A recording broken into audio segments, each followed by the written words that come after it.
आज आपण एका गावावरती बोलणार आहोत. भिवंडी जवळील कांबेगाव. काय कांबेगाव? हो, कांबेगाव. आज आपण गावाच्या ऐतिहासिक, नैसर्गिक आणि मूलभूत गरजांविषयी बोलूयात. मूलभूत गरजा म्हणजे काय? मूलभूत गरजा म्हणजे तिथे लोकांना मिळणाऱ्या सोयी सुविधा, जसं की पाणी. मी ऐकलंय तिथे खूप मोठा तलाव आहे आणि त्या तलावाला 12 महिने पाणी असतो. काय 12 महिने पाणी? होय, एकदम बरोबर ऐकलंस. 12 महिने पाणी. आणि तिथे विहिरी सुद्धा आहेत, त्यांचं पाणी सुद्धा कधी आटत नाही. आणि गावाच्या ऐतिहासिक पार्श्वभूमीवर जर बोलायचं झालं तर गावात एक किल्ला सुद्धा आहे, त्याला कांबेकोट असं म्हणतात. कांबेगावात किल्ला पण आहे? हो, किल्ला पण आहे. आपण त्याबद्दल पुढे बोलूयात. मग कांबेगाव मध्ये शाळा पण असेल? हो, आहे ना. मराठी शाळा आहे तिथे, खूप मोठी शाळा आहे. आणि शासकीय दवाखाना सुद्धा आहे तिथे. आणि गावात मोठा पॉवर हाऊस प्लांट सुद्धा आहे. हो, खरंच की काय? होय, हे खरं आहे. गावात मंदिर पण असतील? गावात मंदिर? हो, आहेत ना. भरपूर गावात मंदिर आहेत. जसं हनुमान मंदिर आहे, राधाकृष्ण मंदिर, विठ्ठल रखमाईचं मंदिर आहे, गावदेवीचं मंदिर सुद्धा आहे तिथे. खूपच मस्त आहे.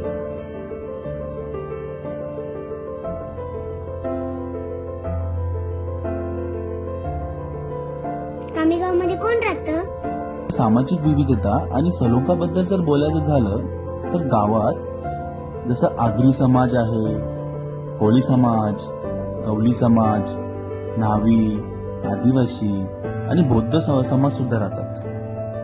एवढे समाज एकत्र राहतात? हो, एकत्र राहतात. पण दुसऱ्या बाजूने बघायला गेलो तर गावाला एक नकारात्मक बाजू सुद्धा आहे. ती म्हणजे कोणती? ती म्हणजे एवढ्या मोठ्या गावाला प्रवेशद्वार नाही किंवा स्वागत कमानही नाहीये. काय कमान नाही? हो, बघ ना, कमान नाही. एवढं मोठं गाव आणि कमान नाही तिथे. ते तर राहिलंच मागे, पण गावामध्ये एक मोठी पाण्याची टाकी बनवली गेली होती, पण काही कारणास्तव किंवा कदाचित खराब बांधकामामुळे बंद करावी लागली.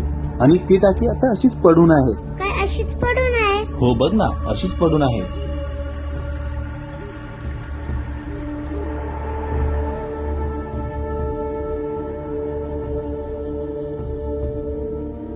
कांबेकोटचं मला सांगा ना.